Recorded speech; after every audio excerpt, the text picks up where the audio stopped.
ত্রাস কলকাতায় প্রকাশ্যে ছিনতাইয়ের ঘটনা। ছিনতাইবাজদের দাপট।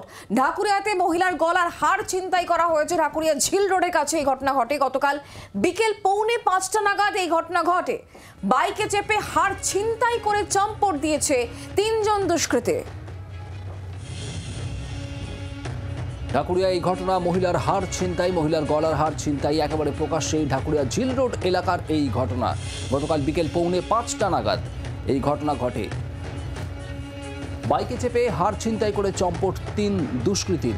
আর সেই সময়কার সিসি ক্যামেরা ফুটেজ সেটাও সামনে এসেছে, যে ছবি আপনারা দেখছেন এই মুহূর্তে জি 24 ঘন্টা পর্দায়। বাইকে চেপে ঠিক এই 3 দুষ্কৃতী তারা বাইকে চেপে এগিয়ে যায় এবং তারপর ওই মহিলার হার ছিনতাই করে চম্পট দেয় তারা। গড়ফা থানার পুলিশ ইতিমধ্যেই ঘটনার তদন্ত শুরু করেছে। ওই 3 দুষ্কৃতী তাদেরকে দেখা যাচ্ছে এই সিসি ক্যামেরার ছবিতে। বিক্রম দাস আমাদের প্রতিনিধি রয়েছেন আমাদের সঙ্গে। বিক্রম, চিহ্নিত করা যাচ্ছে কি এই দুষ্কৃতীদের? পুলিশ কি জানাচ্ছে? ইতিমধ্যেই পুলিশ তদন্ত শুরু করেছে। গড়ফা থানায় অভিযোগ হয়েছে এবং তার সঙ্গে সঙ্গে আমাকে যেটা জানাবো, ঘটনার সূত্রপাত গতকাল বিকেল 4:45-এ একজন মহিলা, তিনি তার আত্মীয়ের বাড়িতে আসছিলেন গড়ফা ঝিল রোড এলাকায়। সেই আত্মীয়ের বাড়িতে আসার সময় আচমকাই তিনি যখন একেবারে আত্মীয়র বাড়ির দিকে বাঁক নিচ্ছেন, সেই সময় 3 জন দুষ্কৃতী বাইকে করে আসছে, যাদের মধ্যে একজন হেলমেট পরেছিল এবং বাকিরা মুখ ঢেকেছিল। তারা ওই মহিলাকে দাঁড় করায় এবং তাকে বলে যে পাশে একটি বিল্ডিং রয়েছে, সেই বিল্ডিং এর দিকে তাকাতে। মহিলার থেকে ঘুরতেই তার হার, তার গলায় যে সোনার হার ছিল, সেই হারটি কার্যত ছিনতাই করে নিয়ে যায় এবং দুষ্কৃতীরা তাকে শাসায় পর্যন্ত, যাতে তিনি চিৎকার না করেন বা কোনো রকম আওয়াজ না করেন।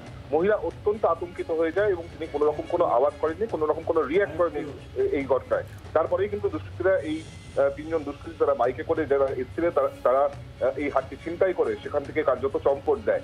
এই গোটা ঘটনা সিসিটিভিতে ক্যামেরা বন্দী হয়েছে এবং ইতিমধ্যেই গড়ফা থানায় অভিযোগ দায়েরের পর পুলিশ আধিকারিকরা তারা ওই সিসিটিভি ফুটেজ সংগ্রহ করেছেন। তার সঙ্গে সঙ্গে যে মোটরসাইকেলটি দেখা যাচ্ছে, মোটর বাইকটি দেখা যাচ্ছে, সেটির নাম্বারের সূত্র ধরে এবং সিসিটিভি ফুটেজের সূত্র ধরে তদন্তকারীরা তদন্ত শুরু করেছে।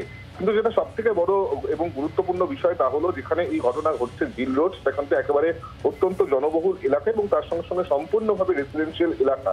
এই এলাকায় এর আগে এরকম ঘটনা ঘটতে কেউ কিন্তু দেখেনি এবং সেক্ষেত্রে এইরকম একটা ঘটনা ঘটে যাওয়ার পর স্বাভাবিকভাবেই যারা বাসিন্দা তারা কিন্তু আতঙ্কিত। তাদের যেটা বক্তব্য, এই এলাকায় পুলিশের নজরদারি এবং পুলিশের টহল আরো বাড়ানো উচিত। একই সঙ্গে যিনি সিপিআই কাউন্সিলর এলাকার 92 ওয়ার্ডের, তিনিও কিন্তু এই একই দাবি করছেন যে এলাকায় নজরদারি এবং পুলিশের টহল আরো বাড়াতে হবে। কারণ এর আগে এই ধরনের ঘটনা না ঘটলেও যেহেতু এরকম একটা ঘটনা ঘটে গিয়েছে, তাই কিন্তু সাধারণ মানুষ যারা এই এলাকায় বসবাস করে তারা কার্যত আতঙ্কিত হয়ে পড়েছে। এই ঘটনার অভিযোগ পাওয়ার পরেই গড়ফা থানার পুলিশ তারা তদন্ত শুরু করেছে এবং মোবাইল ফোনের সূত্র ধরে, তার সঙ্গে সঙ্গে যেটা জানা যাচ্ছে যে মোটরসাইকেল নাম্বারের সূত্র ধরে মূলত তারা এই তদন্ত চালিয়ে নিয়ে যাচ্ছেন। অভিযুক্তদের শনাক্ত করার শুরু করা হয়েছে। বাংলার আওয়াজ, বাঙালির আবেগ, জি 24 ঘন্টা।